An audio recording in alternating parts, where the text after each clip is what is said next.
will love him more than ever. Lucy! There he is calling to me, so no more just at present. Your loving Lucy. P.S. We are to be married on 28 September. My dearest Lucy, it seems an age since I have heard from you, or indeed since I wrote. You will pardon me when you have heard all my budget of news. We arrived in Exeter where there is a carriage waiting for us, and in it, Mr. Hawkins. He took us to his house, where there were rooms for us, all nice and comfortable, and we dined together.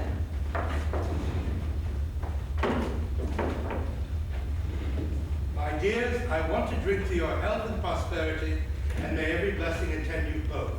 I know you both from children, and with love and pride have watched you grow. Now, I want you to make your home here with me. I have left neither chick nor child.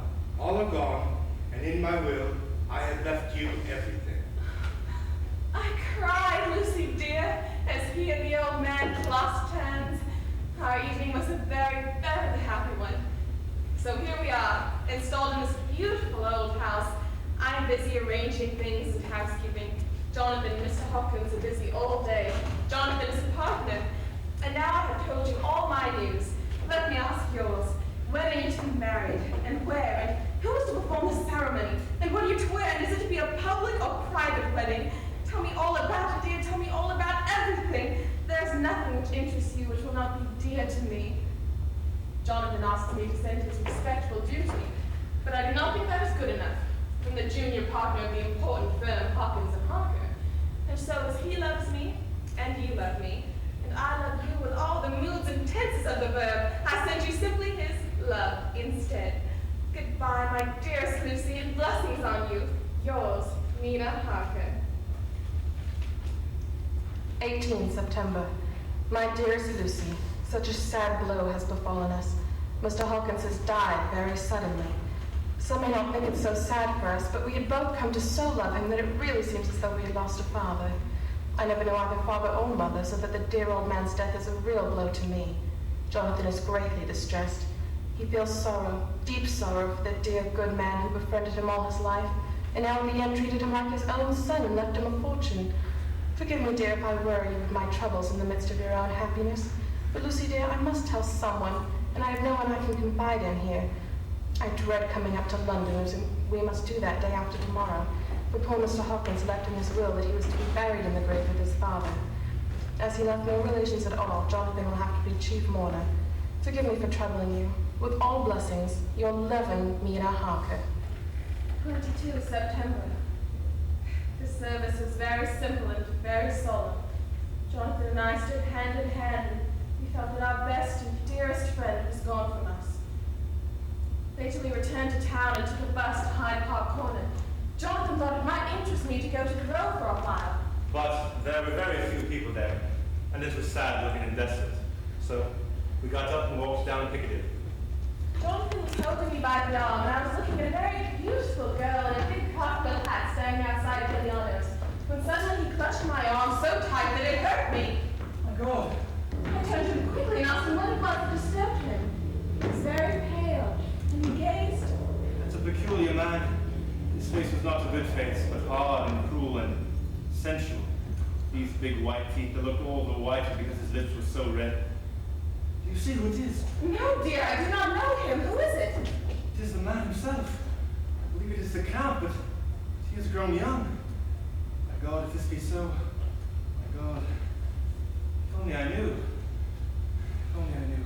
I drew him away quickly, and he came easily. I fear the time has come when I must open the parcel and know what is written. Later, a sad homecoming in every way. The house empty, and the dear good soul who was so kind to us. Jonathan still pale and dizzy after a relapse of his malady, and now a telegram from Van Helsing, whoever he may be. You will be grieved to hear that Mrs. Van West... Friendships. So I was summoned here by my good friend John Seward, and now I know good people and nobility, so I feel more than ever my life of loneliness. Believe me, I have all respect for you. You have given me hope. Now, Now you must eat. You are overwrought, perhaps over-anxious. And tonight I will spend the night in Exeter Hotel and think about all you have told me. Then afterward, you can tell me of your husband Jonathan's troubles as much as you can. After you have eaten, you tell me all.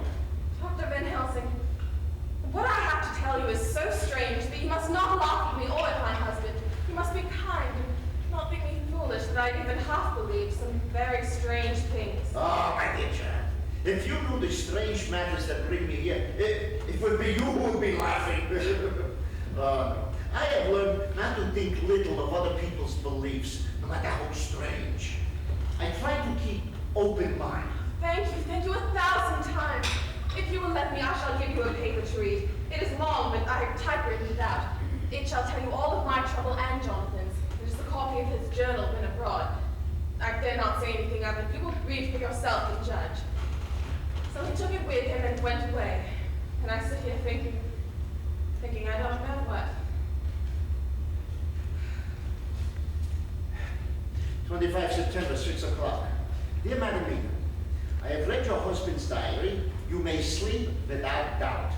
Strange and terrible as it is true. I pledge my life on it. He is a noble fellow. He is brain and heart are all right, this I swear, before I have even seen him. I have much to ask of him of other things. Yours the most faithful, Abraham Van Helsing. 25 September, 6:30 p.m. My dear Dr. Van Helsing, 1,000 thanks for your kind letter, which has taken a great weight off my mind.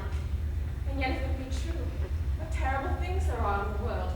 And what an awful thing if that man, that monster, be really in London. I fear to think. Your faithful and grateful friend, Mina Harker.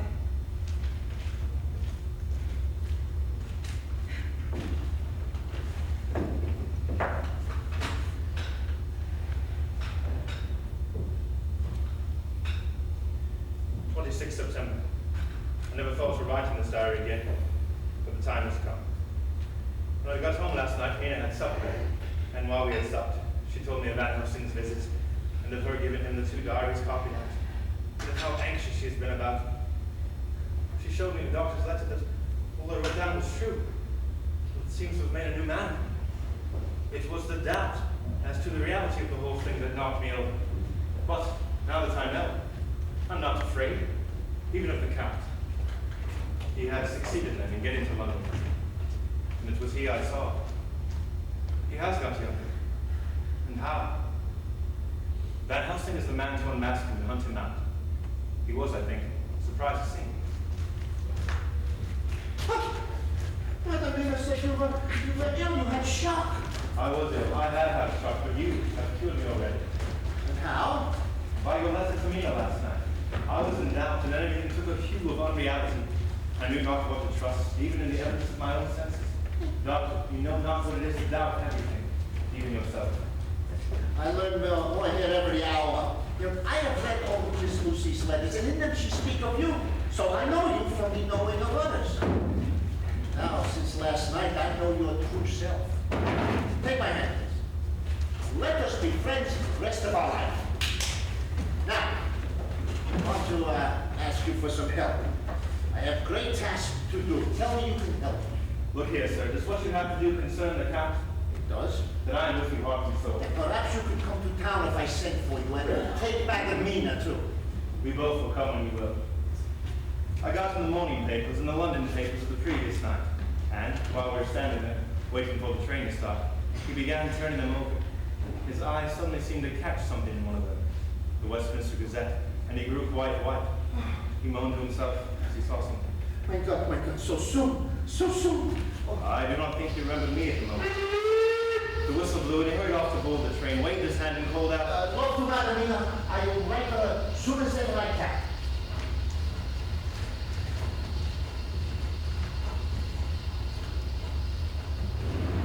September. Van Helsing went to Exeter yesterday, and today he came back and almost bounded into the room at about 5:30 and thrust last night's Westminster Gazette back. Yeah, what do you think of that? I looked over the paper for I really did not know what it meant, and then and he took it from me and pointed out a paragraph about children being decoyed away at Hampstead, described small puncture wounds and throats. Well? It is like poor Lucy's. And what do you make of it? Only that there is some cause in common. He told me of a diary kept by Jonathan Harker when abroad, and gave me a typewritten copy of it, as well as Mrs. Harker's diary, which... Yes, sir. Now take this study it well, for when I return, you will be master of the facts. Yes. Keep them safe, there is much treasure. Now read them well, and keep open mind. And if you want to add to story already told, do so. He then made ready his departure and shortly drove off to Liverpool Street. I took my way to Paddington, where I arrived 15 minutes before the train came in. The crowd melted away after bustling fashion common to arrival platforms. I was beginning to feel uneasy lest I might miss my guest. Dr. Seward, is it not? And to Mrs. Harker. I knew you from the description of poor dear Lucy, but... The blush that rose to my own cheeks somehow set us both at ease, for it was a tacit answer to her own. I collected her luggage, which included a typewriter. She knew, of course, the place was a lunatic asylum, and I could see she was unable to repress a shudder at the end. She said if she might, she would come presently to my study, as she had much to say.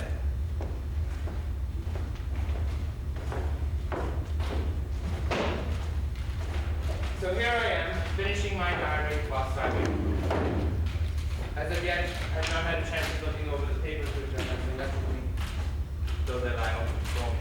I must get her interested in something first, and I might have an opportunity of reading her. She does not know how precious time is, or what a task we have in hand.